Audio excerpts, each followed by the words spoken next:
Selamat malam teman-teman semua. Kita sudah kedatangan tamu kita untuk hari pertama ini, tamu yang luar biasa. Kayaknya kalau gue perkenalkan nggak perlu terlalu panjang. Kalau bilang penulis iya, traveler writer, ya. Yang sudah berapa puluh negara sekarang? 110 negara, ya, yang bukan hanya travel for the sake of traveling, tapi juga for the sake of learning dan experience yang gue aja yang menjelajahi beberapa negara aja banyak sekali pembelajaran yang luar biasa tentang orang lain, tentang masyarakat, tentang diri kita sendiri akhirnya kan. Dari proses seperti itu kita juga jadi lebih mengenal diri kita sendiri, dan dari tulisan-tulisannya yang luar biasa dan juga dari filmnya, dan there are so many things yang bisa kita pelajari. So sekali lagi tepuk tangan, welcome untuk Trinity. Makasih loh. Saya sebelumnya mau minta maaf lagi pakai masker karena sedang bindeng, takut menularkan kalian semua. Tapi nggak apa-apa, ya. Dan juga gue juga tadi gue sampaikan Ibu, dan gue sampaikan sekali lagi, gue appreciate banget, thank you banget udah hadir meskipun lagi agak kurang sehat, tetap meluangkan waktunya ke sini untuk berbagi untuk teman-teman semua. So thank you. Dan kita langsung aja, kita ini pokoknya gayanya informal dari tadi pagi juga kan. Jadi ini kita bicara acara judulnya revisi hidup, ya. Gue mau mulai dengan mungkin men-trigger 1-2 pertanyaan. Habis itu gue mau ngasih waktu buat teman-teman yang lain untuk tanya juga gitu. Karena kan kayak lu juga capek dengerin gue ngomong dari pagi kan. Mendingan dengerin Trinity yang ngomong. Gantian ya. Iya, exactly. So pertanyaan gue yang very simple dalam konteks revisi hidup gitu ya. Ada gak momen tertentu dalam hidup lo di mana lo mulai kayak aware kayaknya ada gap yang ingin gue, ada momen di mana gue ingin mengubah hidup gue deh. Tadi ingin merevisi atau mengubah momen tertentu yang mungkin ada beberapa, tapi yang salah satu yang very spesifik yang menurut lo paling signifikan gitu, di mana awareness atau keinginan untuk mengubah itu paling besar gitu. Waktu itu kejadiannya tahun 2007 ya. Udah pada lahir kan? Udah ya. Saya masih TK. Jadi 2007 itu aku kerja kan dulunya MMK ya, mbak-mbak kantoran MMK. Kalau cowok mas-mas kantoran. Nah, udah jadi mbak-mbak kantoran itu kayak udah belasan tahun gitu ya. Tapi itu merasa kok kayaknya nggak merasa nggak merasa puas gitu. Mana jadi job hopper lagi ya, dari satu perusahaan lain gitu. Memang yang terakhir ini dulu kerjanya di telco, perusahaan telekomunikasi yang terkenal dan gajinya juga oke gitu. Orangnya menyenangkan, bosnya lumayan gitu ya. Tapi kok ada sesuatu yang kayaknya enggak nih, bukan ini yang gue cari dalam hidup gue gitu. Nah terus akhirnya ya karena tukang jalan-jalan ya, mikirnya gini, sesederhana seperti udah gue mau tinggal di luar negeri, entah di mana gitu. Tapi mikir-mikir lagi, kalau keluar negeri kan harus kerja ya, masa tinggal di luar negeri nggak ngapa-ngapain gitu. Akhirnya mikir, gimana kalau sekolah aja ngambil S2. Nah tapi duitnya dari mana? Mulai dari situ berburu beasiswa kan. Berburu beasiswa, akhirnya dapat itu 2007 untuk ngambil S2 di Filipina. Aneh banget kan, Filipina gitu. Tapi nggak apa-apa, karena aku suka Filipina gitu. Nah dari situ jadi mulai 2007 aku quit the job, ya harus quit ya, dan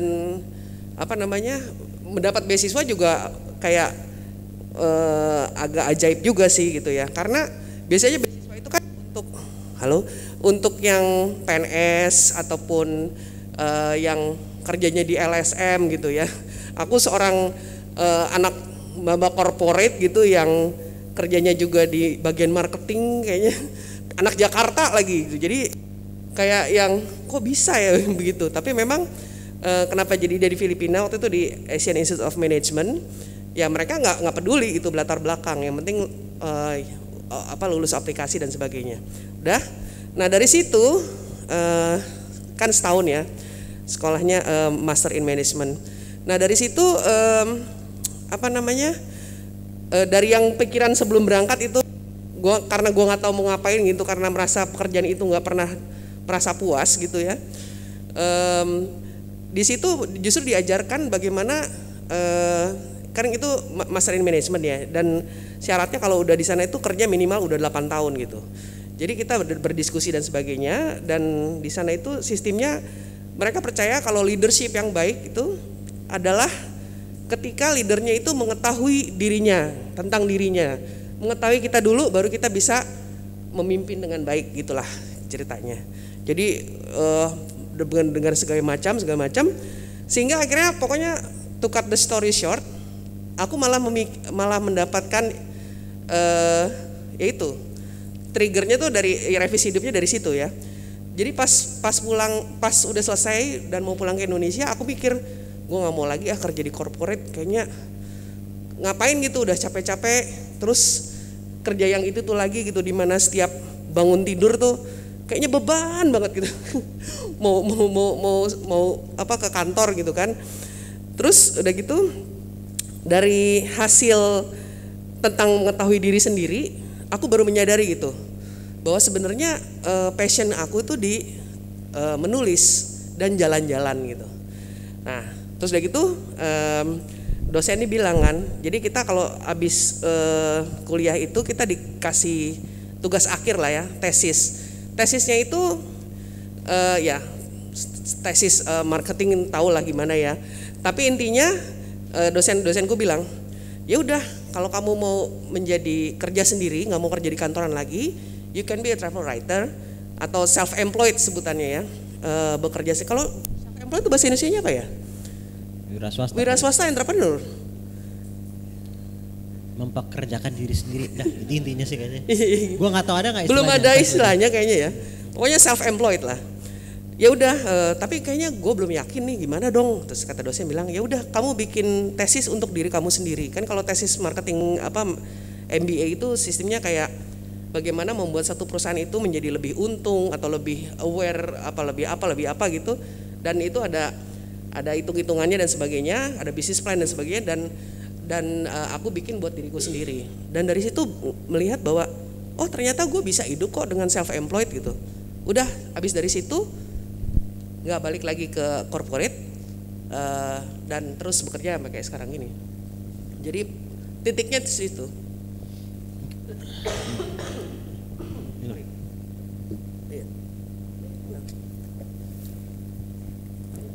Sambil minum. Tara mukanya gini loh.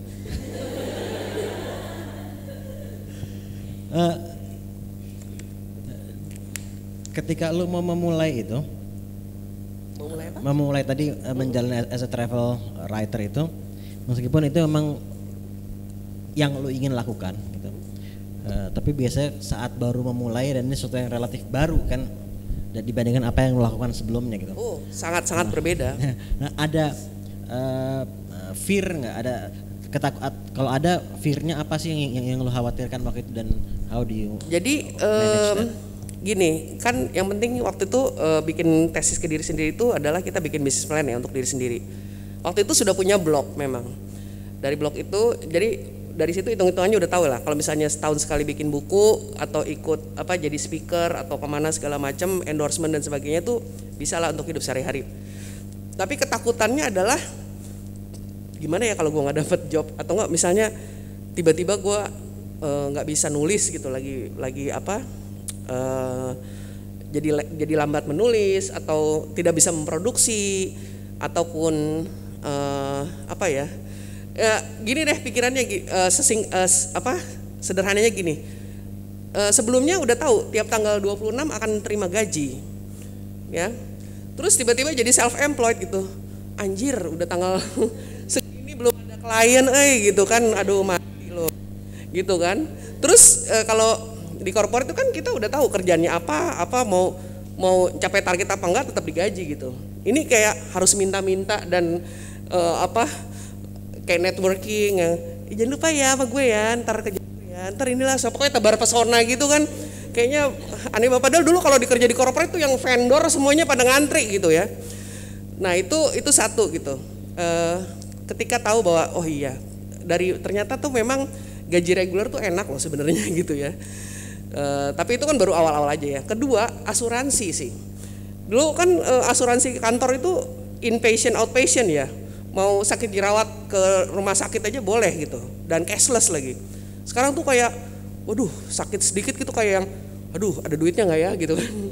Atau enggak apalagi kalau masuk rumah sakit gitu ya. Apalagi terus bayar sendiri itu kayaknya waduh ternyata asuransi itu mahal ya gitu kan. Belum ada BPJS zaman dulu. Jadi ketakutan itu tapi memang itu hanya di awal aja sih. Lama-lama udah tahu sih, oh manage caranya begini itu we'll find our way lah gitu. Tapi apa yang lo lakukan atau paling tidak apa yang lo pikirkan, cara berpikir seperti apa yang akhirnya membuat lo meskipun ada ketakutan tadi tapi akhirnya tetap lo jalanin? Kalau gue mungkin karena gengsi ya. Karena gini, zaman dulu ya, bayangin 2007 belum ada orang yang kayaknya self employed. Orang taunya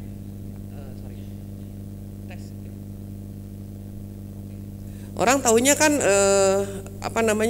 kerja kantoran gitu kan. Apalagi kedua orang tua, seluruh keluarga tuh entrepreneur aja nggak ada gitu, semuanya kerja kantoran, PNS gitu kan, dosen gitu kan. Memang sekarang kan dengan keluarga itu atau wartawan atau apa, semua yang ada kerjaan. Ini kayak yang pertama kali breakthrough gitu kan di keluarga, bahkan di teman-teman gitu. Jadi semua yang masih pada kerja yang tanggal 26 tahu gajian gitu, gue yang nggak tahu apa-apa gitu. Jadi mungkin tekad ya, jadi bilang pokoknya gue nggak mau kerja lagi, gini-gini gue mau bebas gitu kan. Mau bangun siang, gue nggak usah harus berantem sama bos gitu kan. Gue mau jalan-jalan sesuka-suka gue gitu. Nah tapi ya karena udah keburu ngomong kayak gitu jadi gengsi gitu kan. Kayaknya anti mau. Ada yang Capricorn nggak di sini? Tahu banget lah rasanya.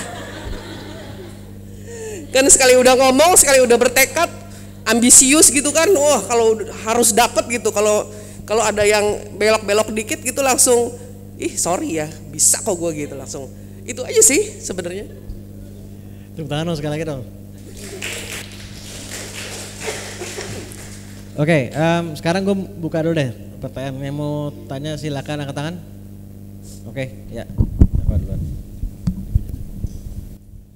Oke, terima kasih untuk kesempatannya. Jadi perkenalkan, nama aku Dava. Aku sekarang lagi kuliah juga kerja full time sebagai graphic designer. Di sini aku mau tanya ke Kak Trinity. Kak Trinity kan lulus S2 nggak kerja lagi ya? Itu Kak Trinity tuh secara finansial tuh udah nyiapin berapa? Maksudnya nggak usah jumlahnya gitu ya. Tapi aspek apa aja sih yang harus dipenuhi sebelum kita tuh kayak yaudah kita bisa nggak kerja korporat lagi gitu loh. Kayak istilahnya tuh kita mau pensiun dini gitu kan, kita nggak mau kerja sama orang lagi gitu, tapi kita self employed gitu sih. Makasih. Ya tentu ada itu ya, harus ada modal juga gitu. Untungnya aku tuh orang yang nggak macam-macam gitu ya, nggak tertarik dengan barang branded, nggak tertarik dengan apalah kayak ngopi-ngopi demi atau FOMO. Orangnya gue orangnya kayak gitu. Jadinya nabung tuh kayak yang kenceng banget gitu. Sebenarnya nabung tuh ya untuk jalan-jalan gitu kan, tapi setelah dapat beasiswa dan sebagainya udah ngitung sih. Oke. Akan nggak kerja setahun, tapi kan itu beasiswa full ya.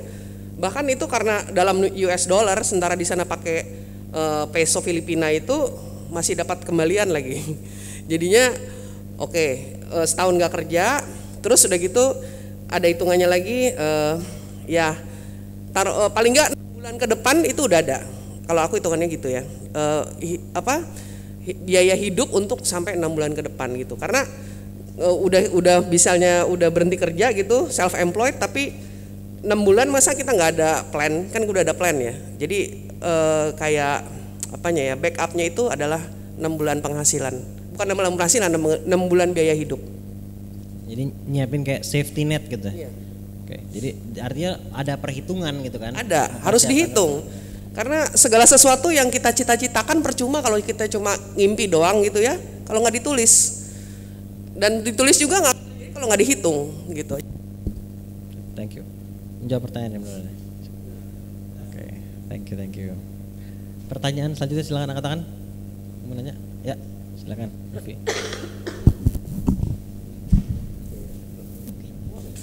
Tes. Malam Kak Trinity, ini Luffy mau nanya. Jadi gimana sih cara kita nyakinin mungkin orang terdekat, khususnya mungkin orang tua, keluarga, kalau pilihan kita itu adalah pilihan yang tepat. Sebelumnya Kak Trinity itu udah ngasih portofolio lah bisa dibilang, atau oke langsung aja kayak gitu. Jadi lebih ke cara meyakinkannya sih, karena apalagi nggak ada keluarga yang sebelumnya memilih jalur yang seperti itu kayak gitu. Terima kasih.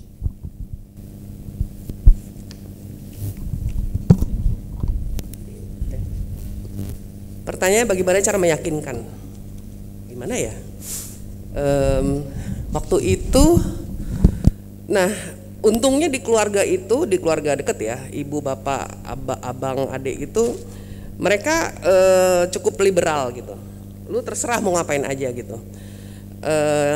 Yang penting lu bisa bertanggung jawab. Jadi memang dari dulu keluarga prinsipnya adalah bebas bertanggung jawab. Lu bebas lu mau ngapain, tapi lu tanggung jawab gitu loh.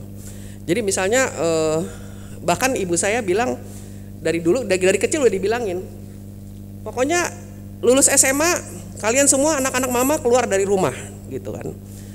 Jadi memang ya aku sampai kuliah ke Undip gitu kan, dan waktu kuliah itu pun udah kerja part time, jadi memang menghasilkan sendiri gitu. Nah jadi gini, kenapa orang tua tidak yakin anaknya bisa, karena apa? Karena kita masih bergantung sama dia. Kalau kita udah independen dari awal dan kita membuktikan, waktu kan aku kuliah di Undip ya di Semarang, dan pakai uang sendiri, bahkan uang kerjaku tuh bisa sampai ke Eropa jalan-jalan gitu, kayak oh ini anak udah bisa gitu. Jadi memang perlu pembuktian sebenarnya, karena biasanya orang tua yang khawatir itu karena ya kita apa-apa minta, dikit mewek gitu loh kan. Jadi ya nggak ya gue juga nggak akan percaya kalau ada orang yang kayak begitu kan. Memang dari awalnya udah independen aja gitu.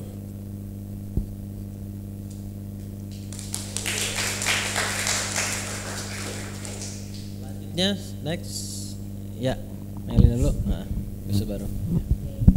Hai Mbak Trinity, nama aku Maylin. Cerita sedikit, aku fans Mbak Trinity dari SMP, sekarang 25 tahun. Buku Mbak Trinity itu dulu karena aku pesantren nggak boleh bawa HP, nggak boleh bawa apa-apa, jadi buku Mbak Trinity itu salah satu cara aku melihat dunia. Tapi itu di pesantren ada tulisannya naked gimana, boleh? Fans banget sama Mbak Trinity, dan ini juga tahu revisi hidup itu dari Mbak Trinity. Thank you so much for sharing in your Instagram story, Mbak. Pertanyaan aku, kan aku sekarang udah umur 25 ya Mbak, dan aku juga MMK, Mbak Kantoran gitu.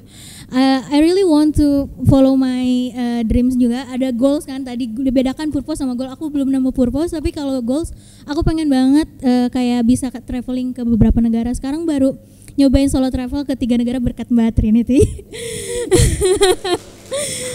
Ya, pertanyaan aku adalah menurut Mbak apakah umur 26 atau 26 ke atas itu terlalu terlambat untuk memulai menjadi seperti Mbak gitu? Aku nggak tahu, soalnya dari biografi Mbak aku lihat cuma diceritakan tahun 2007 Mbak udah mulai changing your everything kan untuk menjadi travel writer, tapi itu karena Mbak udah independen gitu.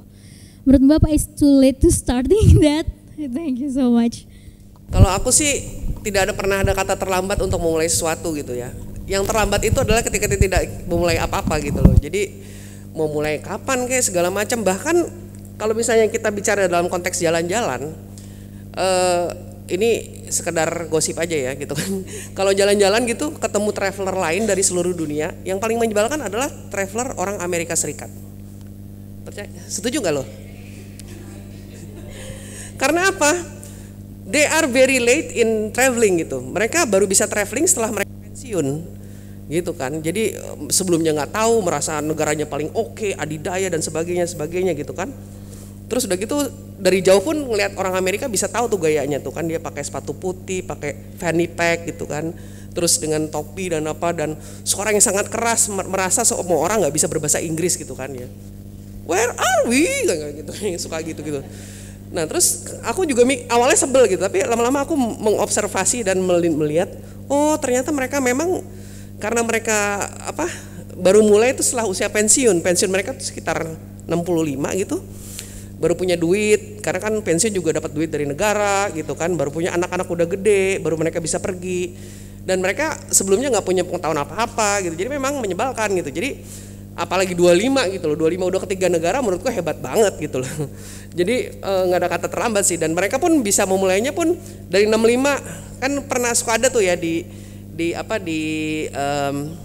FYP Instagram tuh yang ada sahabat nenek-nenek umur 80 tahun keliling dunia dalam waktunya gitu ya. Ya gitu, karena mereka baru bisa mulai itu. Jadi kalau misalnya kayaknya nggak ada batasan umur ataupun waktu untuk memulai sesuatu gitu.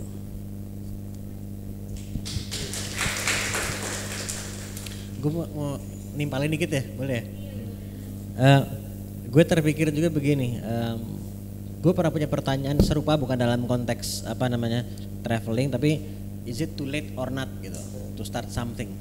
Terus gue dijawabnya begini, kalau misalnya gue bilang sama lo terlambat, terus lo nggak mau memulai, gitu.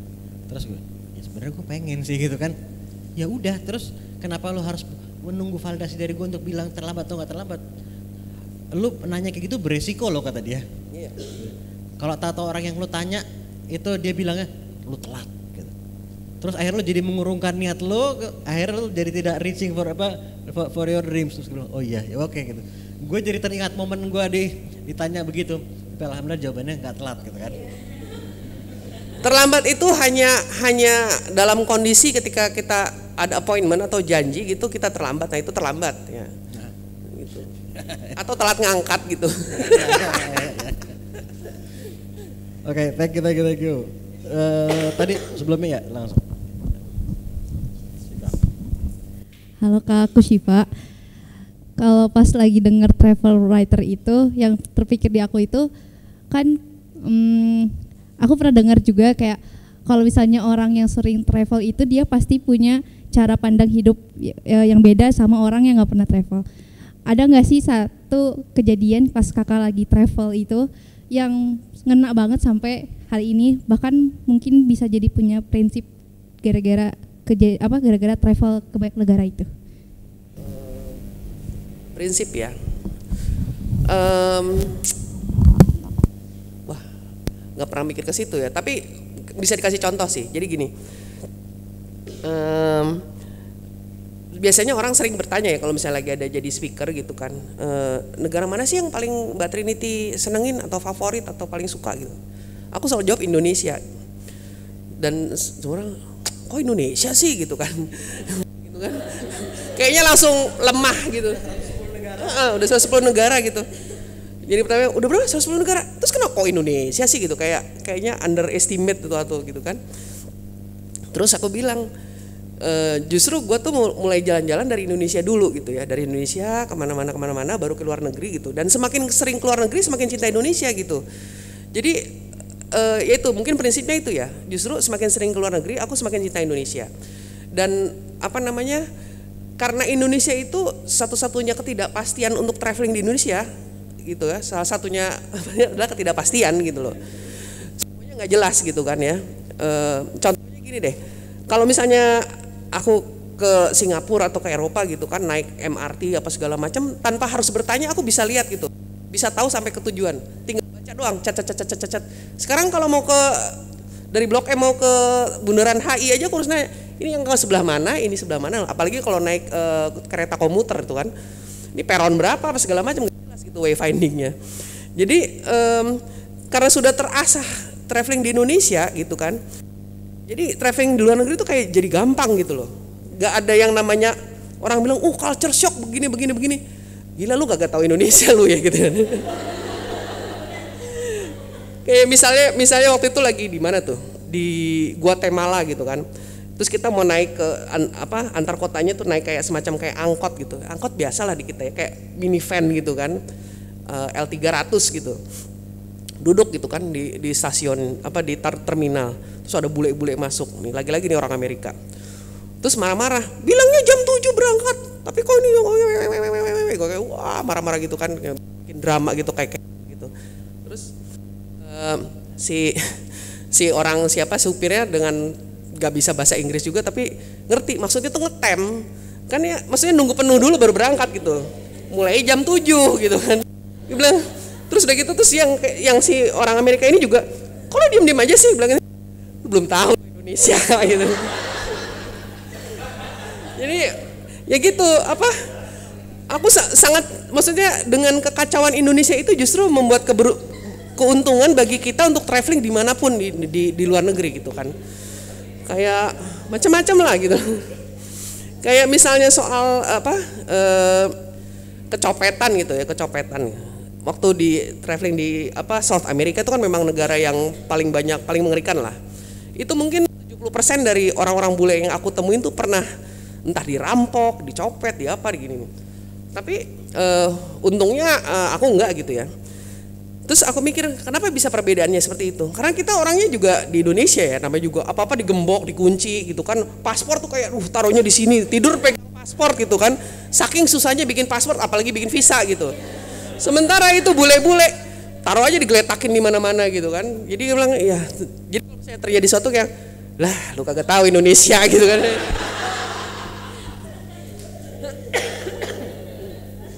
Jadi ternyata banyak kekacauan tuh bisa disyukuri juga. Iya. Jadi malah makin bersyukur gitu di Indonesia kan, kayak apalagi di luar negeri gitu kan. Emang sih public transportnya oke gitu, tapi kalau mau dari publik misalnya dari bus mau ke jalan ke rumahnya, kayak jalan tuh kayak apalagi kalau lagi winter gitu kan, ada salju, jalan turun naik gitu kan, jauh, dingin, ada angin gitu. Terus langsung mikir, aduh kangen sama ojek gitu kan. Apa juga misalnya lagi gini, aduh delivery gampang banget. Apa sih yang nggak bisa di Indonesia gitu loh? Apa sih gitu? Kita sangat nyaman sekali loh, dan meskipun dengan segala kacauannya justru membuat kita menjadi traveler handal gitu loh. Tapi kalau tadi nyambung sama pertanyaan Syifa tadi, jadi kalau kita bicara negara lain gitu, apa tadi ada momen tertentu atau negara tertentu di mana tadi lo jadi menemukan sesuatu yang jadi berdampak lah signifikan gitu, ada momen tertentu di negara tertentu yang bahkan tadi kalau kata Syifa pertanyaan sampai mempengaruhi prinsip lo dalam jalan hidup itu, ada nggak? Kalau prinsip dalam hidup apa ya? Nah itu juga gue paling bingung ditanya kayak gitu karena apa? Ada tuh misalnya penulis gitu bilangnya kan traveling itu adalah untuk mencari jati diri, menemukan diri kembali yang hilang gitu kan. Gue nggak pernah masuk dalam konsep itu karena gue nggak pernah merasa hilang dan nggak merasa hilang jati diri gitu loh. Gue udah tahu gue orangnya kayak gimana, dan dengan traveling gue menjadi semakin baik, bukannya yang dari lost jadi found gitu. Jadi kalau misalnya ditanya apa ya dari traveling jadi membuat jadi prinsip, nggak apa, gue udah punya prinsip duluan yang diterapkan ke dalam traveling itu. Iya betul. Dan apa prinsip-prinsip yang biasa lo pegang yang jadi patokan lo gitu mungkin dalam proses lo traveling? Misalnya ya kita itu yang kalau baik terhadap sesama gitu ya, takut akan Tuhan dan kasihilah sesamamu, itu karena aku Kristen ya, itu kan prinsip utama. Ya udah itu aja sih sebenarnya yang dipegang gitu kan, dan itu memang berjalan dimanapun dan bisa diterapkan dimanapun ya. Kalau kita takut Tuhan gitu kan, kita nggak akan melakukan hal-hal yang bagaimana gitu, yang kriminalitas atau apa gitu kan. Kalau kita mengasihi sesama, kita juga akan ditolong juga gitu. We'll never be alone in traveling. Kita akan ditolong oleh orang-orang baik gitu kan. Kayaknya meskipun kayak kita merasa sendiri di negara antah berantah, tapi kayak selalu ada yang melindungi gitu kan, atau kayak gimana gitu kan. Jadi kayaknya gitu aja ya. Ya kita sama manusia ya berbaik lah, nggak sama manusia doang, maksudnya binatang juga ya kita baik ya. Jadi gitu aja. Thank you. Selanjutnya tadi siapa? Oh ya Fadila.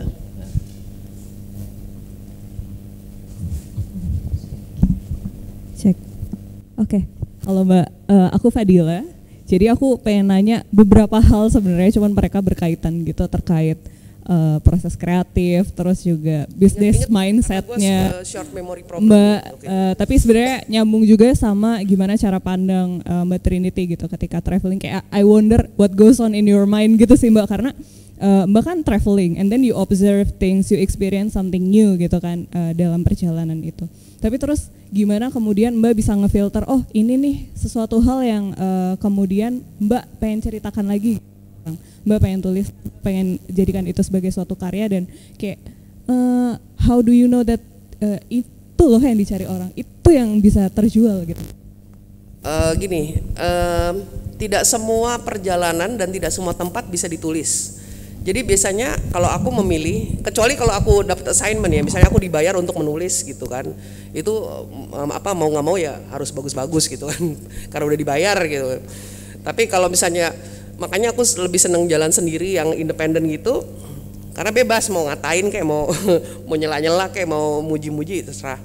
Tapi kalau misalnya memilih tulisan itu yang gini, yang kalau misalnya kalau aku pikir menarik, biasanya lebih menarik juga gitu. Kalau aku jadi gini, setelah habis traveling, aku caranya begini, cara bekerjanya. Habis traveling begitu sampai rumah, karena aku nggak pernah nulis biasanya ya sambil traveling. Sampai di rumah aku buka komputer gitu, terus mikir, oh kemarin gue baru dari Banyuwangi gitu kan. Apa sih yang membuat what is memorable for you gitu, for this trip, in this trip. Jadi kata kuncinya lah memorable. Ketika lo nggak bisa mengingat, kita udah sampai pulang, apa yang mengesankan bagi diri lo gitu, gimana membuat orang tertarik gitu, lu aja sendiri nggak tertarik gitu kan. Kayak misalnya gue ke satu tempat gitu kan, wah kesini, biasanya tuh kalau yang dibayarin sama sponsor, lu kesini, sampai rumah apa yang gue inget ya, nama museumnya aja gue nggak inget gitu ya, apa restorannya tadi makanannya apa gitu kan, karena nggak memorable gitu, kayak kerja aja gitu. Sedangkan ketika udah sampai rumah kita mengingat apa yang memorable. Kayak kemarin contohnya ya Banyuwangi. Sekarang aku memang udah lebih jarang menulis blog, tapi kan sekarang udah di Instagram ya. Kayak kemarin Banyuwangi. Aku ke Banyuwangi sama 2 tanteku yang umurnya 80 tahun. Jadi tapi aku udah beberapa kali ke Banyuwangi. Terus what is memorable? Ya karena jalan sama nenek-nenek ini gitu loh. Itu kan orang juga nggak mikir ya, iya ya, ntar kalau gue jalan sama nenek gue atau sama tante gue apa sama ibu gue, tipsnya apa sih gitu kan. Jadi kuncinya adalah what is memorable for you gitu. Jadi memorable juga macam-macam ya. Jadi misalnya ada kejadian misalnya yang bisa very low atau high atau perbedaan ekstrim gitu. Ini katanya ada beberapa. Oke. Selanjutnya silakan angkat tangan yang mau tanya. Ya, Ririn.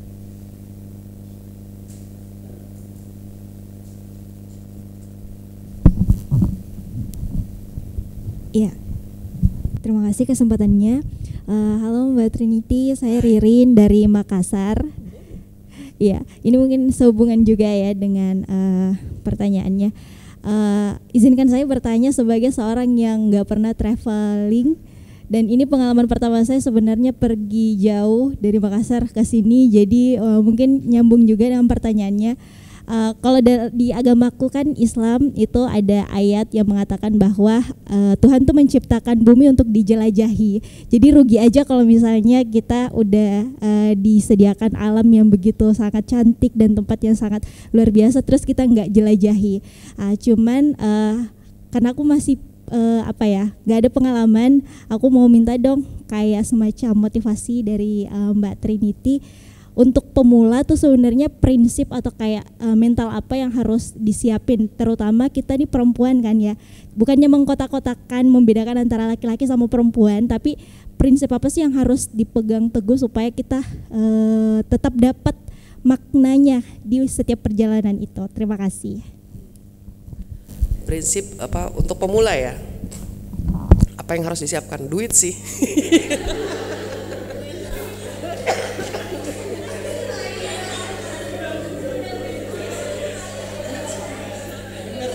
Bener. Kalau duitnya banyak, mentalnya pasti ntar jadi kuat.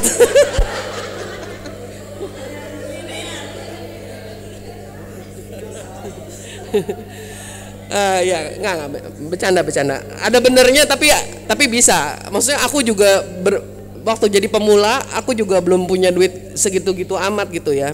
Makanya aku dulu memulainya dengan backpacker, hitchhiking, nebeng sana nebeng sini gitu kan.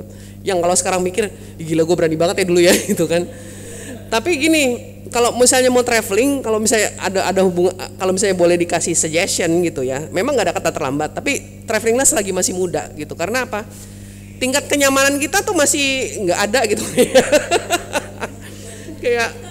kayak dulu waktu misalnya kan aku udah jadi dari zaman SMP ya, sering camping, keluar ke naik gunung apa segala macam, itu kayak nebeng truk sayur, duduk di belakang, di bak gitu kan, bak terbuka gitu, kayaknya wah happy segala macam. Sekarang kalau suruh gitu, aduh, naiknya udah susah gitu kan.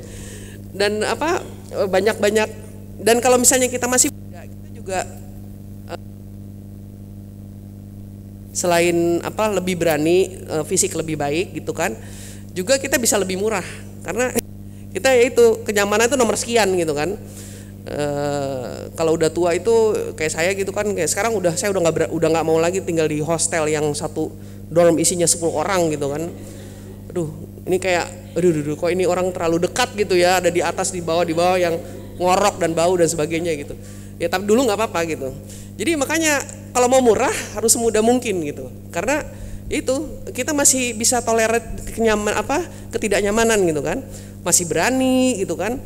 Dan duitnya udah ada gitu, umur 20-an udah duit dong gitu, tinggal kita nabung aja. Dan pokoknya kan prinsipnya kita traveling itu adalah kalau mau traveling, profitnya dibanyakin, pengeluarannya didikitin gitu kan. Jadi nggak dikurangin lah ngopi-ngopi di kafe atau makan di luar gitu kan. Terus side hustle-nya banyak atau gimana lah, atau nabung kenceng gitu. Nah kalau dari segi mental anak muda kan masih strong gitu.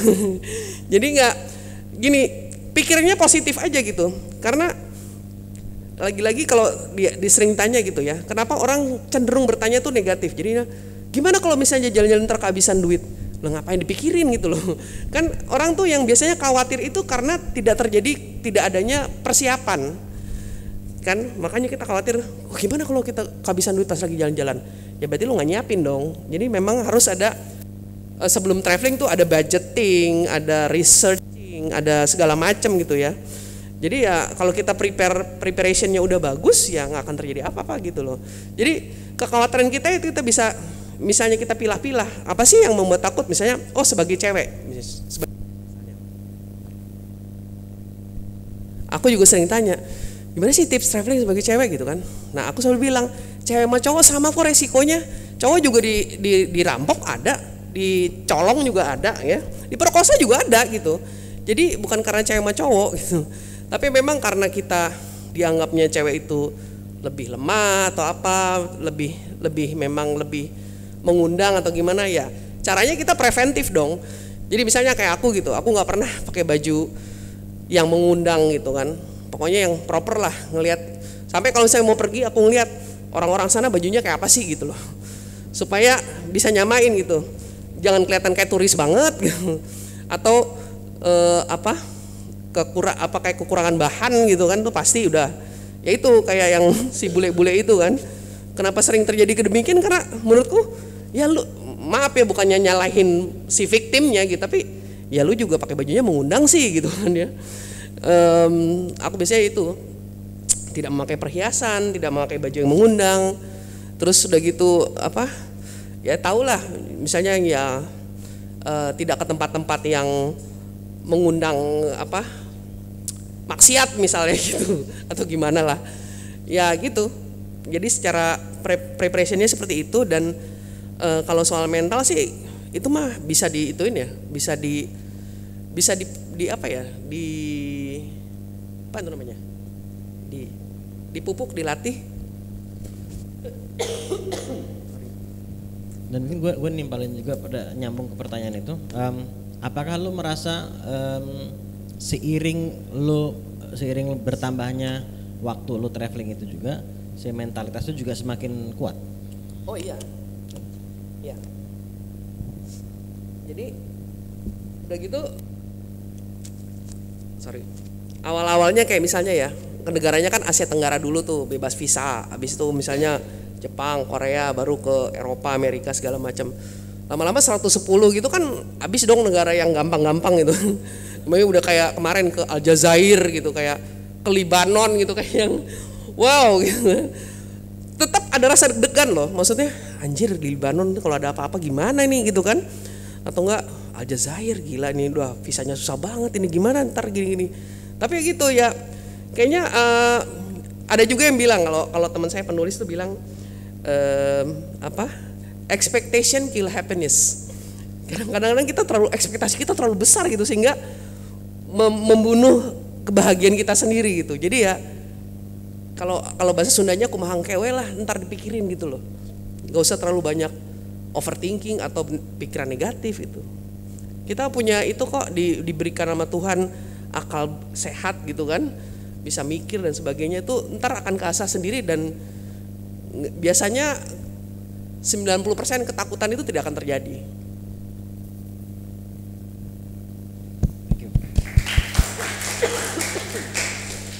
Selanjutnya silakan angkatan. Ya, Rifka.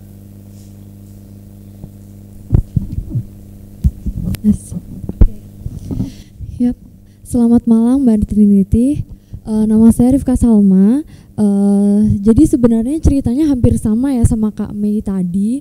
Dulu tuh saya kan di pesantren, terus ada buku juga Trinity, terus saya juga baca buku itu sampai waktu liburan tuh saya nonton di Netflix film dari Mbak Trinity kan. Terus di situ saya jadi ada kayak motivasi untuk gimana ya biar saya bisa lanjut S1 di luar negeri. Tapi pada saat itu saya gagal untuk S1 di luar negeri kan Kak. Terus habis itu saya coba untuk karena baca buku itu tapi terlalu nekat sih. Saya langsung terbang ke Turki sendiri waktu SMA. Nah tapi pada saat itu saya benar-benar nggak tahu teknis, saya sampai ketipu paspor saya bayar 2 juta. Saya paspor 2 juta, visa itu benar-benar ngikutin yang lain dan bahkan untuk kayak money changer gitu saya nukernya di Turkinya dan di bandara. Nah itu kan saya benar-benar nggak ada persiapan ya waktu itu. Asal cuma ya udah berani aja saya untuk terbang gitu. Tapi terlepas dari itu saya jadi semakin semangat untuk makin ekspor. Saya pengen mengikuti jejak dari Mbak Trinity gitu. Nah pertanyaan dari saya, negara apa sih Kak yang ini di luar konteks Indonesia ya, tapi yang paling berkesan selain Indonesia? Terus itu sih yang pengen saya tanyakan, karena kan maksudnya kita semua kan di Indonesia, terus saya pengen tahu kalau kira-kira Indonesia tuh yang di luar Indonesia kira-kira apa gitu. Terus habis itu saya ada rencana kayak pengen solo traveling sendiri gitu di Thailand atau di mana yang non visa. Nah kira-kira kalau di Thailand gitu dari pengalaman dari Kak Trinity yang paling berkesan di Thailand itu apa dan yang mengerikan gitu apa? Terima kasih. Pertanyaan pertama ya, apa negara yang paling berkesan selain Indonesia? Ini jawaban saya pasti kalian gini, ya kok itu sih? Siap-siap ya, Filipina. Ya kok Filipina sih? Terus kan tanya kan, kenapa Filipina? Karena mirip Indonesia.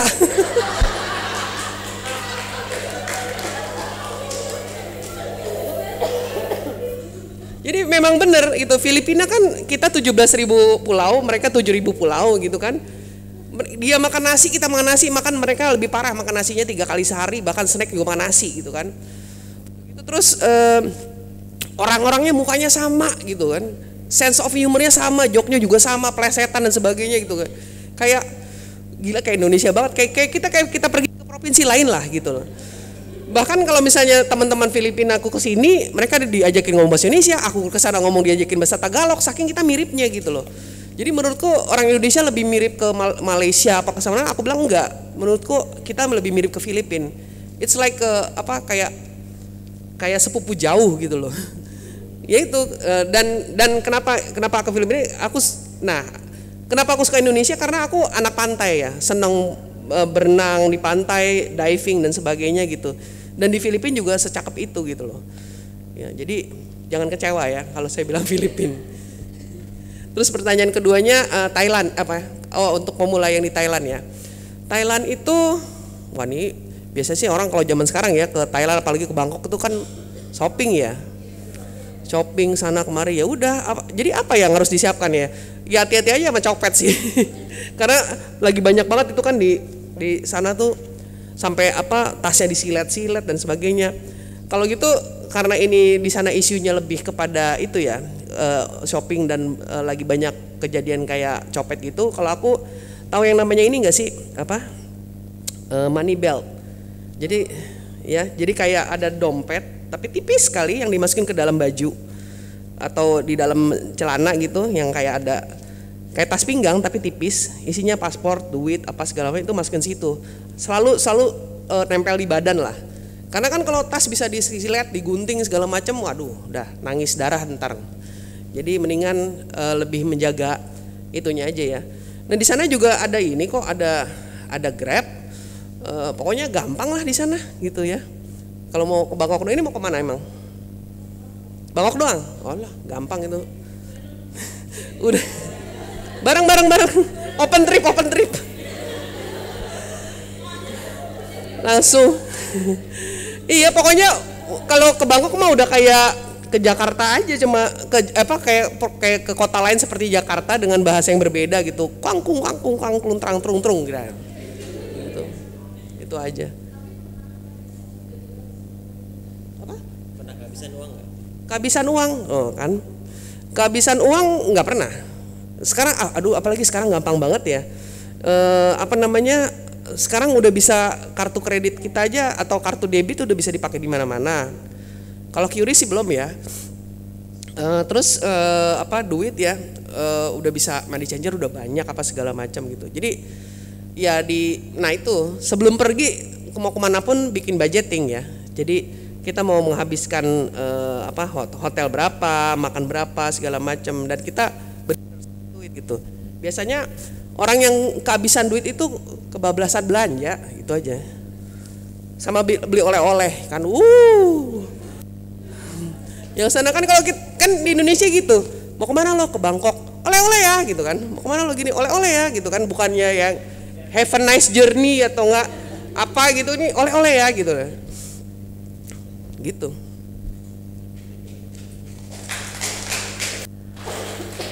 Selanjutnya silakan angkat tangan langsung belakang dulu ya. Maksudnya. Perkenalkan aku Albi, Mbak.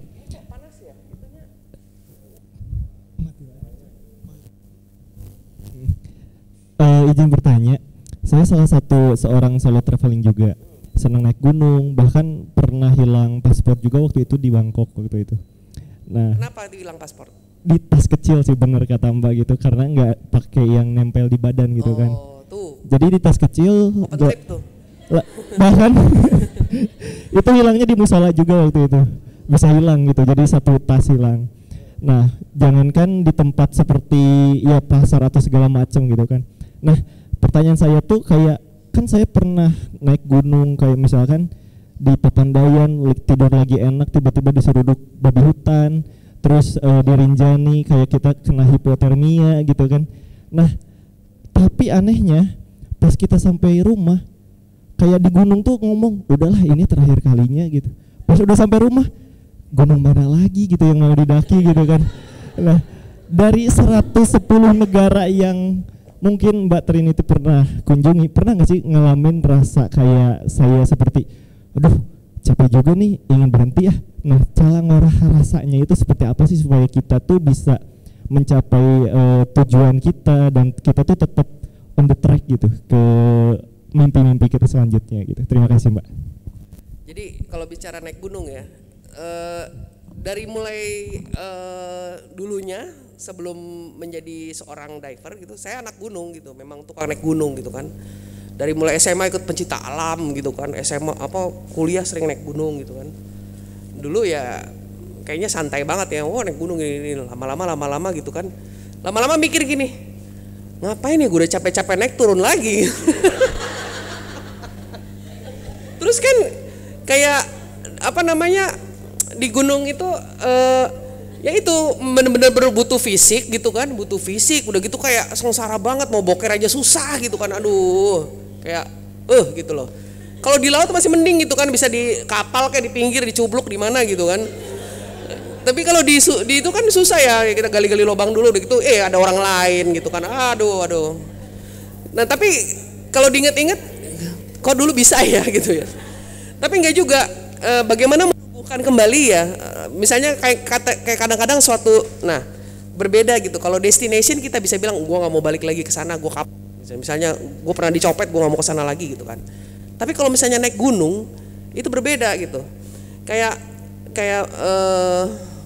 berapa tahun yang lalu gitu, setelah sekian lama, nah ini anak-anak gunung yang SMA yang kuliah ini tiba-tiba mau reunian dong. Reuninya ngapain? Naik gunung, aduh langsung lemes kan, mana gitu. Tapi yang membuat itu, jadi sekarang mikirnya jadi berbeda gitu. Kalau dulu bilang ngapain gue capek-capek naik turun lagi gitu. Ini enggak, yang lebih kayak kebersamaan gitu, kayak mencari motivasi yang lain yang dulu kita sebelin gitu. Jadi kalau sekarang kan lagi-lagi kalau motivasi awal sebenarnya bukan kebersamaan, gengsi kan ya. Sialan, gue dulu bisa, sekarang masih bisa lah, meskipun gue udah tua masih bisa gitu ya, Capricorn Tea gitu kan.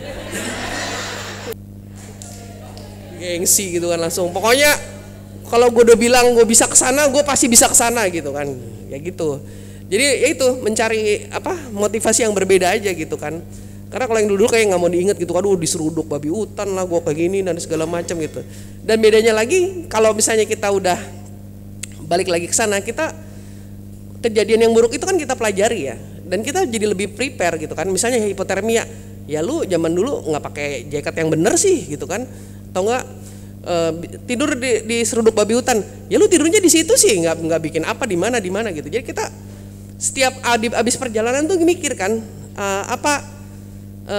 yang memorable, selain memorable itu apa gitu kan, kita mikir pelajarannya apa nih, next time kalau gue begini lagi gue harus gimana nih gitu. Jadi nggak sekedar jalan-jalan senang-senang foto-foto di posting gitu, semuanya tuh ada pelajarannya gitu. Thank you. Jadi selanjutnya ya.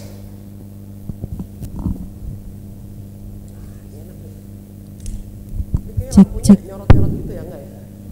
Apa kayak gue merasa aja disorot? Oke. Ya, Mbak Trinity, perkenalkan nama saya Murni. Saya mau bertanya. Tadi kan biasanya kan kalau kita mau traveling itu kan suka riset dulu ya. Sebelumnya riset dulu, terus juga budgeting juga. Nah, apakah kalau Mbak Trinity itu membuat itinerary juga, terus dicocokkan dengan budget dan waktu gitu? Terus juga tadi kan sempat ngomong juga kan kalau setiap kita traveling itu pastikan kita punya sesuatu yang bisa kita bawa gitu kan, memorable gitu kan. Nah sedangkan kita tuh keseringannya apalagi kalau misalnya kita bareng sama teman ya, pasti tuh kalau mau traveling tuh sesuatu yang ke tempat-tempat yang udah pernah dijelajahin sama orang gitu, atau yang kalau nggak kesini lu belum kesini gitu. Nah kan kalau Mbak Trinity itu kan aku pernah baca sih di beberapa blognya gitu ya, menjelajahi yang belum pernah orang jelajahi gitu kan. Nah itu risetnya gimana, terus apaan aja sih yang perlu kita riset gitu kan sebelumnya, terus kira-kira apa namanya ya, persiapan apa aja gitu sebelum kita ke lokasi-lokasi yang belum pernah kita temuin itu. Terima kasih. Kalau zaman sekarang hidden gem. Aku sangat tidak percaya hidden gem ya. Karena apa? Kayaknya dengan era sosial media ini nggak ada tempat yang nggak ada di itu deh, yang nggak ada Sherlocknya gitu. Mau disembunyiin kayak apa juga pasti udah pernah ada yang post gitu ya. Apalagi di Google Maps sekarang kan kayak parah banget gitu. Nah itu juga sebelum menjawab itu kan perbedaan zaman dulu sama zaman sekarang gitu ya. Zaman dulu tuh kita bener-bener jalan-jalan tuh traveling tuh bisa lost gitu, lost dari nggak punya telepon, nggak punya internet gitu ya. Dan kita bener-bener prinsipnya memang harus baik sama orang gitu, karena kita tergantung nanya jalan, bahkan zaman dulu kan nggak bisa booking lewat OTA gitu kan, yang hotel aja kita kayak mau ngelamar ke film-film zaman dulu, film Dono gitu, tok ada kamar nggak gitu kan, oh penuh ke sebelahnya, tok gitu kan, bayangin kayak gitu. Sekarang kan tinggal teknologi ya, semuanya tinggal cacat gitu. Tapi memang sisi negatifnya kita jadi nggak berhubungan sama orang, nggak ngobrol sama orang lokal, nggak hangout sama orang lokal, bahkan karena sekarang ini lebih banyak lebih banyak orang yang traveling bareng temennya, sibuk ngomong sama temennya, sibuk saling foto-fotoan dan sebagainya, apalagi ada media sosial. Jadi kayak memang maknanya itu jadi berubah ya. Pertanyaannya persiapannya yang tempat-tempat kayak gitu gini. Kalau dulu jalan-jalan misal, riset yang itinerary itu perlu dibikin ketika kita mempunyai waktu yang terbatas. Biasanya kan ya lah cuti berapa hari sih, cielah. Apa sih itu cuti? Cuti apa itu ya? 12 hari dalam setahun ya, kita paling bisa pergi seminggu maksimum gitu misalnya. Nah kalau seminggu harus tuh bikin, karena kan kita mau bisa lihat sebanyak mungkin dengan waktu yang dengan terbatas, dengan duit yang seminim mungkin kan. Jadi memang harus dibikin. Nah tapi belakangan karena aku udah self employed dan juga lebih sering solo traveling, aku tidak bikin itinerary lagi gitu. Karena yang aku punya adalah waktu, sehingga aku bisa memilih gitu ya. Jadi bener-bener nggak tahu tuh, kayak kemarin tuh aku baru 1 bulan di Eropa, di negara-negara Balkan kayak Kosovo, Serbia, Romania, Bulgaria sama North Macedonia kan. Di mana tuh gitu kan. Ya itu nggak sama sekali nggak pakai itinerary gitu. Cuma tahu tiket pergi sama tiket pulang. Yang penting udah punya itu dulu. Nah di tengah-tengahnya mau berapa hari itu nggak tahu, karena gini, aku tinggal 1 hari misalnya, ya udah pokoknya begitu sampai satu tempat atau satu negara aku pasti udah punya hotel yang bisa yang booking gitu ya. Nah dari situ ketemulah sama traveler lain kayak ngobrol-ngobrol. Biasanya itu yang ngasih tahu sih. Wah udah pernah kesini belum lo gitu kan. Nah apalagi sebagai travel writer, aku senang unsur surprise gitu. Karena itu lagi, karena kadang-kadang kita jalannya terlalu banyak ekspektasi gitu ya. Sehingga ketika udah nyampe sana gitu, ya gini doang nih gitu kan. Udah capek-capek, udah mahal-mahal gitu kan, ya gini doang nih gitu kan. Nah kalau jadi travel writer lebih mikir, ya udah surprise me gitu, ntar apa yang terjadi, apa yang terlihat gitu-gitu segala macam kan. Jadi lebih enak buat ditulis juga gitu. Nah kalau misalnya itinerary ke tempat-tempat yang susah, kalau kita ke tempat-tempat yang tidak banyak orang pergi, kalau kita punya waktu terbatas, itu hanya privilege orang yang punya waktunya banyak ya gitu. Jadi ya apalagi sama teman-teman kan bilang itu, "Woi, ini nih lihat Instagramnya dia nih, dia udah kesini nih fotonya, lihat tuh Sherlocknya, wadah gitu kan." Karena memang maknanya sudah berubah gitu kan, kita ke suatu tempat untuk punya foto seperti di tempat itu gitu, bukan eksplorasi lagi kayak zaman dulu gitu kan. Wah gue mau explore ke tempat ini gitu segala macam lalalala gitu, enggak gitu, sekedar mau ke tempat itu. Gimana caranya sekarang gampang banget sih ya, tinggal cek, oh gini nih, naik bus nomor sekian. Oh udah gitu, wah dia kok punya angle dari sini ya, udah gitu kan, ada lihat keluarlah si reel apa sih TikToknya. Kalau foto kece dari sini gitu kan loh, gampang banget tuh masukannya. Dan sekarang jadi semua orang punya yang kayak gitu. Karena itu makna tujuan awalnya berbeda gitu ya. Jalan-jalan untuk konten atau senang-senang sama teman-teman dan bikin foto di sosial dengan kayak atau travel writer. Kalau kayak aku tuh jalan tuh bukan pengen ngapa-ngapain. Jalan sesuatu yang ya harus dijalanin gitu loh. Jadi nggak ada yang makna lain-lain lagi gitu. The act of travel gitu, moving from one place to another place gitu. Jadi kayak kalau sangat juga tergantung, ya konteksnya bisa berbeda-beda artinya. Kalau apa yang perlu kita sesuaikan juga berarti mungkin ya. Kalau tadi kayak perginya bareng sama orang-orang tertentu, maka ya kita juga perlu lebih memprioritaskan si kebersamaannya itu, iya, kan, sehingga kita lebih mentolerir. Ya, makanya banyak cerita ketika kita jalan-jalan sama teman sendiri itu berantem kan. Karena gitu, yang satu pengennya apa, yang satu pengen apa gitu kan. Gini udah gitu ada yang ini pasti ini tipikalnya nih ya. Ada satu yang control freak kan, dia maunya gua ngatur-ngatur gitu. Tapi ada yang satunya lagi yang terserah deh, minta digampar. Tapi abis udah terserah, giliran dia nggak suka dia marah-marah gitu kan, minta digampar nggak sih? Jadi memang Ya itu, jadi maka perlunya itinerary yang disepakati bersama gitu. Kalau perlu tanda tangan pakai jempol darah gitu loh. Pokoknya lu kalau marah, lu dari tadi terserah lu pulang sana gitu. Thank you. Selanjutnya yang mau tanya silakan katakan langsung. Wah, udah boleh pulang nih. Silakan yang mau tanya lagi. Ya, siapa mau tanya lagi boleh. Silakan. India. Oh ya, India aku udah 3 kali ke India, 3-tiganya sendiri dan masing-masing 3 minggu sampai 4 minggu dalam trip itu gitu. Jadi aku udah ya kemana-mana sih. Dan menurutku tidak semenyeramkan yang orang bilang ya. Memang sih gara-gara lagi-lagi tuh gara-gara media sosial tuh gara-gara tahu kan yang misalnya makanan India yang di pinggir street food tuh yang lalat-lalatnya banyak, orang uwek-uwek gitu kan. Kalau belum pernah ke India dan ngeliat itu langsung nggak pengen kan gitu kan. Nah makanya udah jangan kebanyakan ngeliat-ngeliat kayak begituan gitu kan. Menurutku kayak misalnya dibandingkan ke Cina ya, aku lebih suka ke India gitu loh. Paling nggak toiletnya lebih bersih gitu kan. Terus katanya orangnya bau-bau gitu kan. Ya maksudnya ini ya pikiran orang ya. Ternyata tuh bau-bau itu kalau orang mereka itu ada di Indonesia gitu, karena memang kita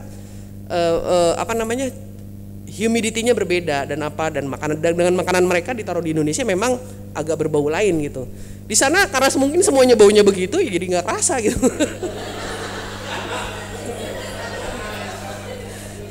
Berbeda humidity-nya gitu kan. Terus apa sih? Pokoknya aku sampai menulis gitu kan. Mitos-mitos yang kita tahu tentang India gitu semua aku patahkan karena ternyata aku tidak mengalami seperti itu gitu kan. Terus katanya, oh kalau orang ini tuh paling resek tuh kalau ngomong apa, pokoknya ngotot-ngototan lah segala macam gitu. Nah kuncinya apa? Jadi enggak, ini kalau soal yang ngotot-ngototan aku cerita gini. Jadi waktu aku diwawancara pas mau masuk ke ambil S2 itu sama universitasnya, dosennya bilang gini, kamu kira-kira ada masalah nggak dengan orang India? Soalnya kok nanyanya aneh sih gitu. Iya, soalnya nanti teman sekelas kamu akan ada orang India banyak dan orang India itu kan sangat kalau sekolah tuh mereka pintar, banyak omong lalalala gitu kan. Udah gitu terus kayak suka ngotot gitu. Terus jawabannya bilang gitu, oh but I'm Batak gitu.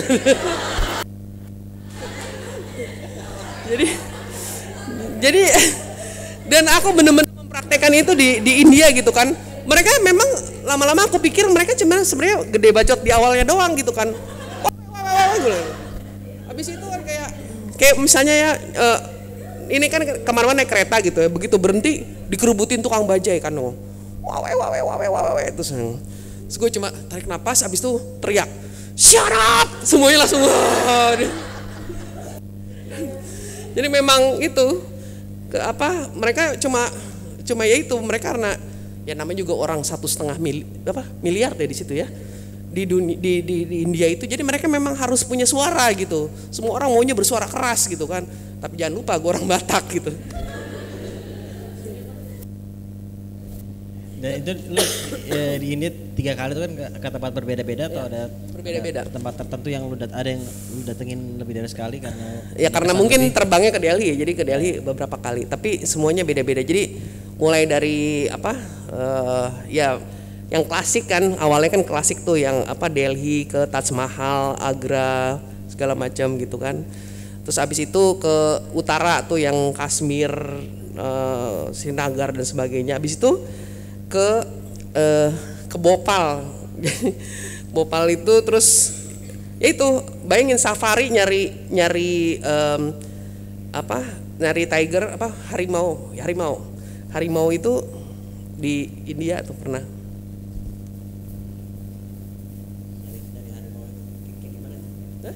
Nyari harimau artinya jadi safari, kita safari di Tiger Reserve.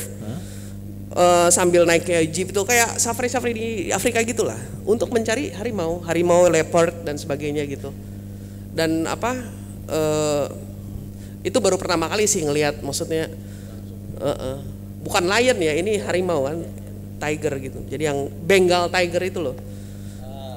Kan yang kayak gitu yang sampai ya kaget banget itu, mereka mengaumnya yang sangat keras sekali dan sebagainya. Seru sekali. Silakan tonton, siapa lagi? Ya, Talia.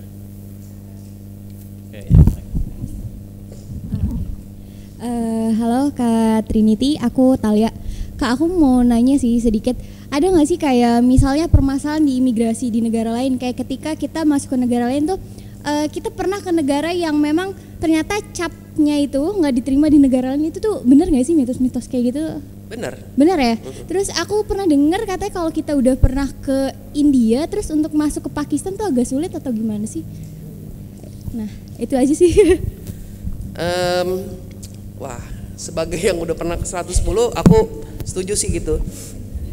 Contohnya ya, ada seumur 110 negara itu ya, ada copot. Oh lu. Dari 110 negara ada negara-negara yang tidak mencap di paspor. Karena dia tahu kalau kita punya cap itu, kita akan bermasalah di tempat lain. Contoh, waktu itu aku pernah ke Kuba. Kuba tuh tidak ngecap. Karena kalau udah punya cap Kuba, aku nggak bisa ke Amerika gitu. Atau Israel gitu kan. Aku paspor Indonesia, mereka nggak ngecap. Karena habis udah ada cap Israel, aku nggak bisa balik ke Indonesia juga, mungkin nggak bisa kali ya. Nggak bisa ke negara-negara Muslim lainnya gitu. Atau kayak negara mana lagi yang nggak ada cap ya? Hah? Iran ada. Dicap kok waktu itu. Jadi memang, kalau misalnya abis dari India ada cap India ke Pakistan, nggak apa-apa itu, nggak apa-apa. Atau Pakistan ke India nggak apa-apa juga. Mereka memang saling membenci gitu, tapi belum ada ketentuannya gitu, nggak kayak se-ekstrim Kuba yang diembargo oleh Amerika gitu misalnya. Dan memang kalau misalnya apply aku juga deg-degan gitu kan. Aku sering ke negara-negara Timur Tengah gitu kan, kayak yang ya itulah Libanon lah, Aljazair lah, yang pernah kemana kau, Jordan, Oman, apalah segala macam gitu. Kalau mau apply gitu kan, kadang ditanya kan, kamu selama 1 tahun terakhir kemana aja gitu kan. Waduh, ini kayak pergerakan apa ini, kayak ke daerah-daerah sini, kayak konflik gitu kan. Jadi kayak deg-degan juga sih, tapi enggak sih lolos. Tapi jangan salah, aku juga pernah ditolak visanya gitu. Bukan visa ya. Kalau orang bilang kan, oh Amerika, visa Schengen, Eropa susah dan sebagainya. Oh jangan salah, belum tahu yang namanya visa Argentina ya. Itu susah banget. Dan aku pernah ditolak gitu. Siapa lagi? Mungkin 1-2 pertanyaan lagi terakhir. Selain traveling juga boleh loh, aku bisa jawab. Ada yang bertanya? Ya. Aku izin nanya lagi, ini sebenarnya pertanyaan singkat sih. Kalau Mbak Trinity ini lebih suka traveling di luar negeri apa di Indonesia, apa dan kenapa gitu? Oke, makasih. Balik lagi ke awal dong. Kalau suka di Indonesia ya karena itu nggak pernah bosan sih Indonesia, mau berkali-kali kemana kayak segala macam kayak selalu ada hal baru. Kita Indonesia ini negara yang dinamis ya, maksudnya nggak usah kayak gitu deh. Aku tinggal sebulan kemarin 1,5 bulan jalan-jalan ke Eropa sama ke North Africa gitu, balik-balik udah ada Indomaret baru misalnya gitu kan. Kayak, hah ini sejak kapan gitu? Tadi begitu masuk ke sini juga bilang sama dia, buset Bintaro udah jadi kayak begini ya? Wih ada pagi sore, ada ini, ada itu, ada ini. Dulu nggak ada gitu kan. Ada mie gacoan segala macam gitu. Kayak ditinggal berapa bulan tuh kayak udah berubah gitu kan. Jadi memang harus berulang kali kalau di Indonesia. Terus di Indonesia senangnya apa ya? Ya seneng lah. Maksudnya pertama sih dari segi biaya ya. Nggak usah bilang ini, tapi kan ke Indonesia Timur lebih mahal daripada ke Singapura. Ya iyalah jaraknya juga jauh gitu kan. Indonesia tuh jauh banget gitu loh. Pertama biayanya lebih masuk akal gitu ya. Kedua semuanya berbahasa Indonesia, kagak usah pakai Google Translate gitu kan. Ketiga makannya nasi di mana-mana gampang, udah itu aja. Terus pantainya bagus tentunya. Kalau kenapa ke luar negeri ya ya karena ingin mencari sesuatu yang baru aja gitu kan ya. Namanya juga traveler gitu kan, pengen segala macam. Di dunia itu ada 196 negara kalau berdasarkan PBB ya. Berarti berapa negara lagi tuh? 80 jauh banget. Maunya sih kalau dulu targetnya sampai 100 gitu. Sekarang udah 110. Wah, target selanjutnya apa ya gitu kan. Ambi biasa Capricorn. Yang mengubah hidup. Ntar kalau dijawab pada ya kok itu sih. Nggak boleh jawab Filipina ya.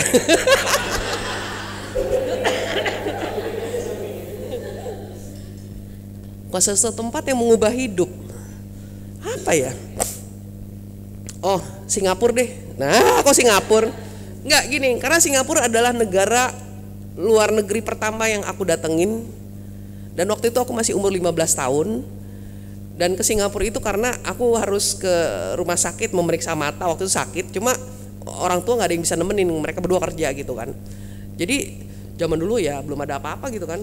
Jadi ditulisin lah sama ibu gitu kan. Pertama lu ke Soekarno Hatta, belum Soekarno Hatta loh, Cengkareng gitu kan.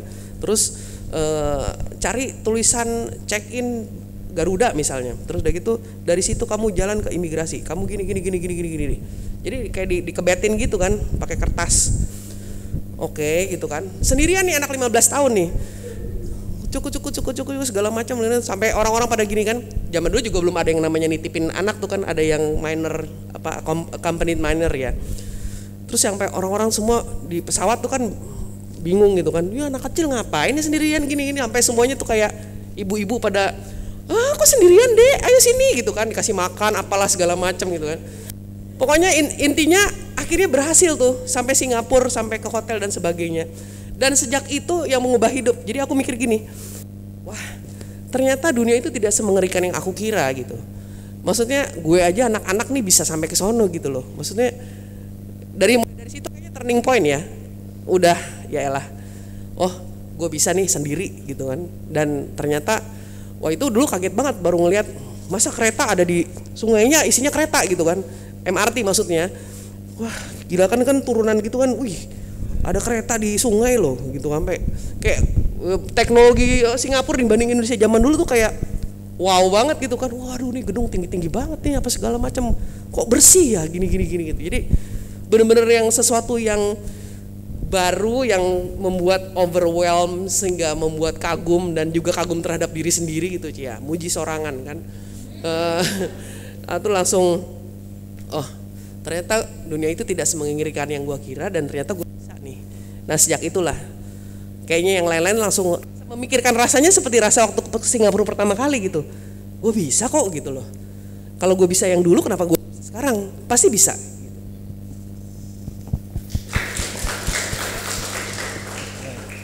Oke, singkat-singkat ya, 1, 2 deh. 1, 2. Tutup pertanyaannya. Halo, selamat malam Mbak Trinity. Perkenalkan aku Agam. Jadi ada siapa? Ayam. Agam. Pakai G, Agam. Lagi flu, lagi budek sama saya. Ya, jadi Mbak tadi ada pertanyaan yang mungkin menyentil diri sendiri gitu kan. Jadi tadi saya amati dari awal itu Mbak ini kan memilih profesi sebagai self-employed dan traveler gitu Mbak. Di sini saya melihat itu sebagai sesuatu yang mahal gitu Mbak, karena waktu itu kan mahal sekali Mbak ya. Sempet nggak sih kepikiran untuk merubah itu gitu? Misalkan kan ada orang yang memang berfokusnya di sustainability gitu. Nah ada nggak sih Mbak sempet kepikiran untuk berpindah gitu, dan kalau ada itu apa gitu Mbak? Itu aja. Berpindah profesi. Value-nya gitu kan, kayak tadi kan yang di value itu kan Mbak ini waktu gitu kan, ya gitu. Atau pernah kepikiran kayak untuk hidup lebih sustain aja gitu?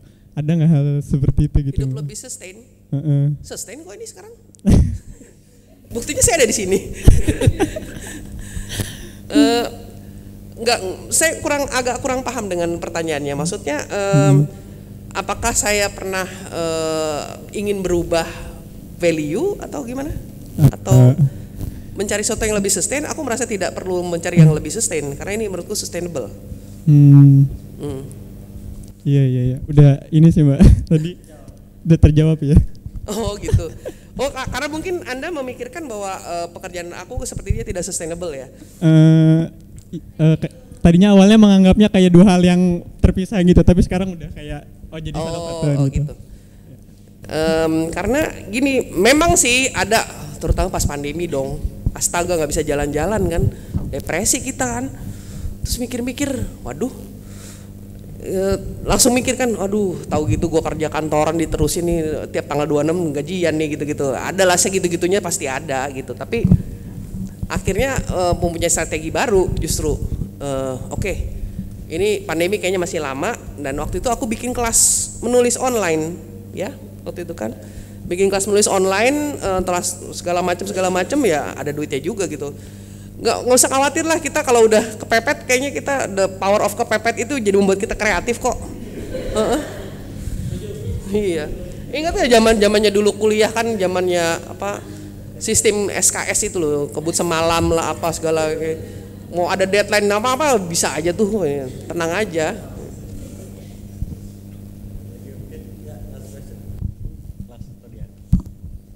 Baik, nama saya Syaukat.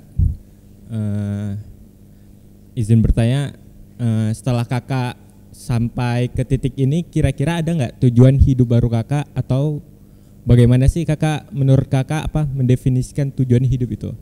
Baik, itu saya. Terima kasih. Waduh, langsung berat nih pertanyaannya. Tujuan hidup ya. Tujuan hidup sekarang lebih apa ya? Mungkin kalau sekarang karena udah wes tua gitu ya, mikirnya, aduh, kayaknya nggak lama lagi hidup gitu ya. Aku mikir untuk itunya lebih spiritual aja sih. Ya, kalau dalam agamaku aku hidup kekal ya. Jadi menabung untuk yang entar gitu. Udah gitu. Dan aku tuh baru kemarin aku tanda tangan, aku bikin surat wasiat loh. Karena ya itu, aku kan spouseless, childless dan parentless. Jadi aku pikir-pikir, udahlah, gue bikin aja surat wasiat. Buat siapa? Ya buat yayasan kek, buat gereja segala macam, ya buat semuanya aku kasih gitu. Jadi aku sekarang udah nggak merasa, nggak ingin punya possession ya, maksudnya aset atau apa udah nggak lagi gitu. Jadi hidup itu ya konten aja gitu, dibawa santai gitu. Ketujuan selanjutnya apa? Ya mungkin nambah-nambah negara sih. Nambah-nambah negara itu kan tadi bilang ya. Dulu cuma targetnya 100, tapi sekarang loh udah 110 nih, nambah gitu kan. Masa sih pego nggak bisa gitu, pego 150 gitu kan. Tapi in the meantime ya tujuan akhirnya ke sana. Kita yakin dan kita doakan bisa. Ini satu lagi nggak jadi ya? Ya udah, kalau diminta. Boleh. Sebenarnya waktu sih, tapi oke. Satu lagi deh, kasihan ini. Halo Mbak Trinity. Karena dari tadi Mbak Trinity bilang yang paling berkesan Indonesia, ya udah aku tanya soal Indonesia deh. Kan kalau misalnya Indonesia tuh luas banget, bahkan sukunya beragam gitu. Banyak cultural wisdom yang ada gitu ya. Aku pengen tahu sih yang kayak di Baduy itu kan beda lagi, di NTT beda lagi, atau di Asmat beda lagi. Nah kalau yang menurut Mbak Trinity nih wisdomnya sangat memorable, itu apa? Aku pengen tahu. Di mana dan apa gitu bentuk wisdomnya? Apa ya? Di mana dan apa? Bentar ya, dipikirin dulu. Harus wisdom ya nih.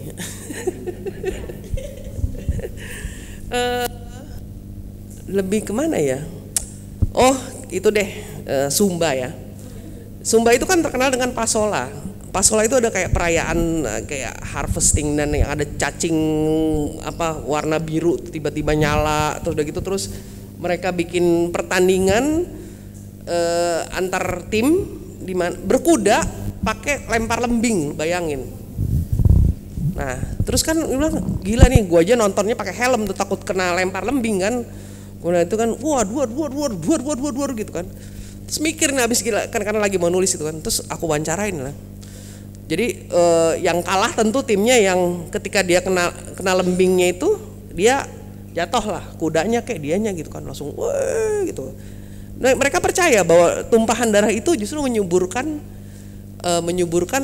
tanah di mereka gitu.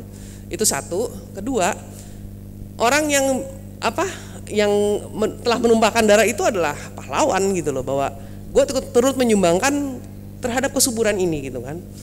Terus jadi sebenarnya tidak ada menang yang tidak kalah gitu, karena semuanya sudah sepakat dan sudah tahu resikonya gitu. Jadi menurutku wow, hebat sekali gitu ya. Kalau gue dilempar lembing sama orang itu pasti gue balas gitu kan. Ini enggak gitu loh. Dan jadi pertumpahan darah itu untuk kebersamaan gitu kan, ini hebat banget. Jadi bukan karena perselisihan justru. Iya. Iya.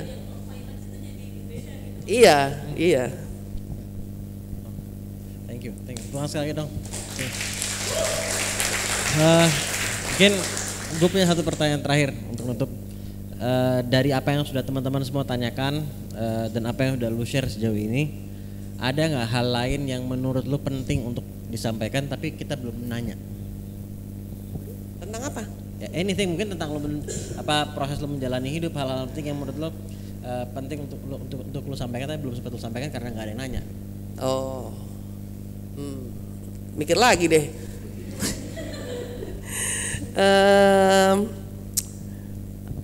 Apa ya yang belum? Tips? Self-employed. Ini di sini ada yang self-employed nggak? Nggak ada ya? Belum. Berpikiran akan ke sana? Yep. Pengen. Nah, kalau menurutku kalau ingin menjadi self-employed itu benar-benar harus tahu diri sendiri sih, ya, harus tahu diri sendiri bagaimana, apakah kita bisa. Jadi kalau aku menerangkannya bisa gini ya, kenapa aku pengen jadi travel writer, karena aku memang suka jalan-jalan dan suka nulis gitu.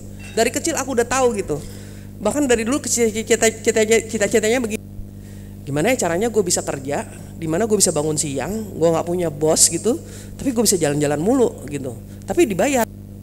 Ternyata jadi travel writer gitu. Jadi kenapa travel writer itu pun juga hasil godokan waktu di kuliah itu kan. Jadi dibilang gini, karena itu kan inget banget tuh dosen bilang gini, follow your passion and the success will follow you, dibilang gitu kan. Passion gue, jadi tapi lu harus menemukan passion lu apa gitu. Jadi kalau secara aku membuat definisi passion ya, passion itu adalah sesuatu yang dilakukan secara terus menerus tanpa dibayar pun lu tetap merasa bahagia mengerjakannya. Bayangin gak dibayar loh, dan terus-terusan dan lu berdarah-darah gitu, gak dibayar loh, gak ada duitnya, tapi lu terus-terusan bisa lakukan itu dengan membuat diri lu jadi berenergize gitu. Nah itu memang sulit ya mencari, tapi ketika passion itu dijadikan pekerjaan, katanya kan kalau lu seneng pekerjaan lu tidak berasa bekerja, justru salah gitu, makin berdarah-darah kita kan ya, gitu kan. Tapi ya gitu, karena kita sudah suka ya kita akan bertahan lebih lama gitu. Jangan ikut-ikutan, jangan FOMO gitu kan, jangan merasa gue mau self-employed karena gue malas kerja gitu, itu paling benci. Atau enggak kayak di itu kan, I quit my job to travel the world gitu kan, yang gitu kan bilang, atau ya kayak gimana lah. Itu benar-benar memang harus pertama mengetahui diri sendiri, kedua diperhitungkan, ditulis dan diperhitungkan, seperti aku tadi bilang tadi ya, ditulis dan diperhitungkan. Hitung-hitungannya juga gimana bisa ditanya. Terus juga dan kita kasih target gitu, maksudnya mau kapan sih gini sampai kapan dan sebagainya gitu. Dan ada ini loh, ada backup plan loh, kalau misalnya ini tidak terjadi apalagi selanjutnya. Pokoknya benar-benar ada skenario lah, worst case, best case, skenario dan sebagainya. Gitu aja, dan terus tetap semangat ya. Ya kalau bisa jaga gengsi, cielah. Oh ya kalau misalnya punya plan, bilangin ke orang-orang biar ada pressure sedikit gitu kan. Jadi, gue mau ke negara 111 loh, gue bilang gitu kan. Jadi ntar misalnya nggak jadi gitu kan, katanya lu mau bilang lo gini-gini, nah gengsinya keluar lagi kan gitu kan. Jadi misalnya gue mau jadi self-employed loh, gini. Kapan tuh? Gila lu udah 5 tahun masih gini-gini aja gitu kan. Jadi kan ada pressure gitu. Dan itu part of mengenal diri sendiri juga nggak sih? Karena lu tahu bahwa lo dengan lo ngomong lo tadi si gengsi tadi itu, itu lo manfaatkan untuk Ya. Harus tahu apa yang memicu sebenarnya sih, apa yang memicu kalian untuk bisa stick to the plan and do it gitu. Teman-teman tepuk tangan dong sekali lagi dong. Terima kasih banyak. Thank you so much sudah berbagi banyak hal. Seru nggak? Banyak pembelajarannya nggak? Dan lu udah sekali lagi. Ada satu lagi. Oh please. Gue biasanya selalu ada tagline yang selalu gue bilang di setiap jadi speaking kayak begini. Tagline-nya adalah worrying gets you nowhere. Artinya apa? Kalau kita worrying terus juga akan kemana-mana gitu loh. Bener-bener. Kalau kita khawatir ntar gimana ya? Ntar gimana ya? Will get you nowhere gitu. Jadi worrying gets you nowhere.